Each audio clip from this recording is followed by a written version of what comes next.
Wa qala sareng dawuh Kanjeng Nabi Muhammad sallallahu alaihi wasallam, sallu kana lafaz sallu.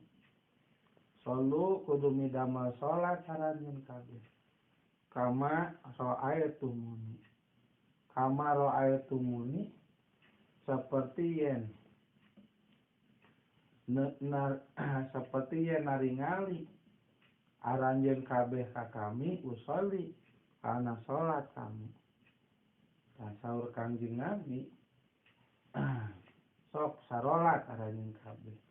Tapi salat aranjeun kabeh teh kudu nyontok sakumaha salat kami dina pada aranjeun kabeh teh seperti ningal tata cara salat kami. Urang teh bingung ya, karena bingung. Atuh da urang mah hirupna zaman ayeuna. Ari Kanjeng Nabi jumenengna zaman kapungkur. Salajengna lamun datang waktu Hijriah nage parantos 1440 Hijriah. Eta nama hijrahna alih Kanjeng Nabi ti Mekah ka Madinah. Sedangkan Kanjeng Nabi lingih di Madinah teh apana 12 tahun. 12 tahun.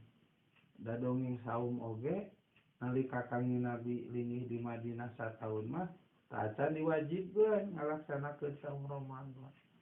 Salajengna taun kadua neme Kanjeng Nabi dipaparinan ayat anu nguningakeun wajibna saum Ramadan.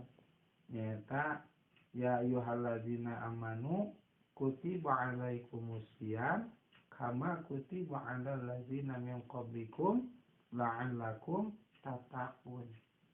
Ya ayyuhalladzina he jami-jami anu seueur amanu anu ngimankeun ieu ladina kutiba geus diwajibkeun alaikum karanjeun kabeh nyaeta Kangjeng Nabi jeung umatna. Naon asyamu ngalaksanakeun saum Ramadan alif lam diganti tina Ramadan. Anu mana ieu saum Ramadan teh kama kutiba saperti yang geus diwajibkeun alal ladzina ka jami-jami anu seueur min qablikum anu jarumenengna ti sameme aranjeun kabeh. Alias ti kawit Kanjeng Nabi Adam umatna nabi-nabi jeung rasul anu kapungkur plus umat-umatna. Oh ieu saum teh geus diwajibkeun. Mung tata carana nu benten contoh Nabi Adam. Sabada lungsur ka alam dunya wajib saum. Tangan saumna teh 30 dinten 30 wengi teu lire-lire Nabi Adam.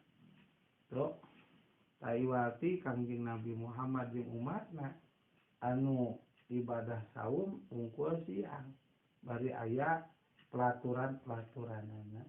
Sa ieu teh hayang nemokeun Gusti Allah yen Kanjeng Nabi mah pangmulia-muliana nabi sehingga saumna oge diatur supados langkung mulia. Umat Kanjeng Nabi pangsaesena umat tulukeun ka ibadahna ge diatur sangkan langkung nemokeun kana kautamianana. Tuh. Anu mana tujuan saum teh la'alakum tatakun. La'alakum sangkan jadi aranjeun kabeh kuberkana saum eta tatakuna takwa aranjeun kabeh. Janten tiap tahun puasa berarti takwana sangkan bertambah. Saum deui berarti bertambah pula takwana. Saum deui berarti langkung ningkat katakwaanana. Anu tujuanana jang nyucikeun ruh teh. Ya, matak dina saum mah 3 rupa teh kumpul. Hiji nyucikeun badan ku salat, dina saum mah aya paningkat salatna. Bedina ku taraweh, komo urang mah. Ahli sunnah wal jamaah 23. Tarawehna 20, witirna 3. Kira teh urang salat 23 nya. Nah, matak cekap lamun teh mah duha henteu, tahajud henteu. Kapan geus taraweh jeung witir 23. Komo deui atuh. Lamun teh mah nya duha, nya tahajud luar biasa. Tah, dina saum teh kumplit 3 rupi. Hiji nyucikeun badan ku salat. anu mana biasa nyucikeun badan ku salat teh dina Rajab biasana. Da dina Rajab salat teh. Da dina saumah kumplit. Nomor kadua nyucikeun hate. Ya, ku cara naon dina saumah kan loba ibadah. Bedina tadarus Quran, wiridan, ya, zikir. Kalau betul model ngawas kieu 24 jam.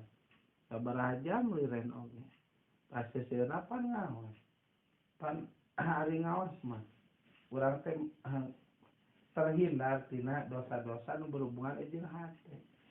Model syirik pidi kieu kaniaya ines panas teh duduk pakurumpak teh. Hasilnya dolima aya. Da urang mah katungkul kana ngaos. Tuh maka hate teh bakal nungtutan suci berkana ningkat ibadah dina sasi Ramadan ku ngaos jeung dina. Anu nomor katilu Ramadan teh nyata nyucikeun ruh. Teh nya nyucikeun ruh. Ku cara naon? Ku cara saum. Keur mah ruh teh asal muasalna geus suci itu tami dijaga kasucianana. Kunaon eta ku saum. Mangka mikir suci we eta ruh teh. Bila mana ruhna suci, mangka eta ruh numpak kana akal, mangka akalna anu ditumpakan ku ruh anu suci dibersihan ku saum, mangka bakal ngolahna teh mawana teh kanu sae-sae. Karena sae karena ibadah ya. Sagala rupa ge digunakeun kanggo ibadah. Kan tenan ibadah mah dogu ka Gusti mah salat kitu nya. Zakat, saum, haji. Oh, langkung geto. Najan gaduh dunya oge dipake ibadah ka Gusti. Walaupun ibadah gue mah doh tulung tinulungan. Salajeng ngabungahkeun jami. Ngabantuan jami. Ngaringankeun beban kahirupan jami ku rezekina ibadah. Oh. Ternyata pangna tiasa kitu akalna ditumpakan ku ruh anu suci. Makanya nyalakna kana sae wae. Tuh dina saumah 3 rupi teh kumplit nyucikeun badan, nyucikeun hate, nyucikeun ruh. Masyaallah. Tah. Nah, sallu kama ra'aitumuni usolli. Nah, sabada Kangjeng Nabi 2 tahun di Madinah neme lungsur ayat anu neme teh. Nya Kangjeng Nabi ngalaksanakeun saum. Ya, atas bimbingan Gusti Allah tata cara nguningakeun kaping hijina sasi Ramadan. Nyata Kangjeng Nabi angkat ka sisi laut.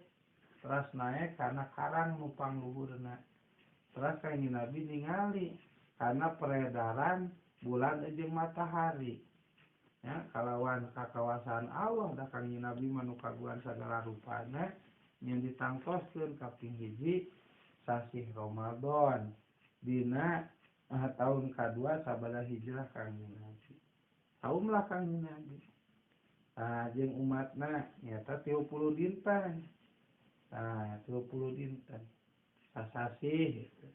Tanapon begitu Kangjeng Nabi saum anu kadua jeung saterasna nyata anu salapan tahun deui tah saumna teh mung 28 dinten. 28 dinten. Nya eta mah bab saum. Tah salajengna saur Kangjeng Nabi sallu kama ra'aitumuni usolli.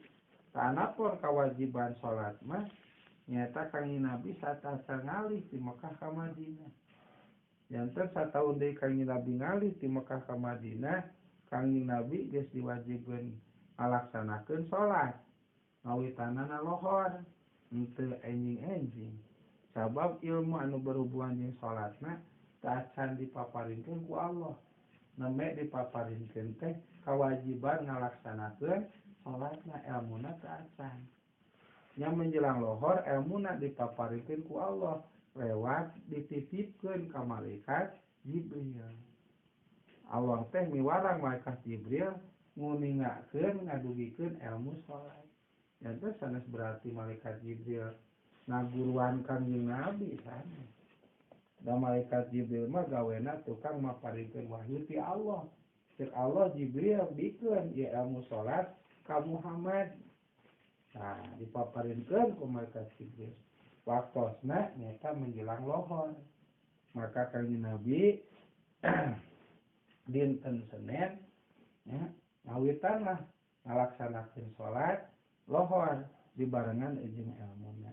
Tah eta teh di Mekah keneh sataun deui ngali ka Madinah.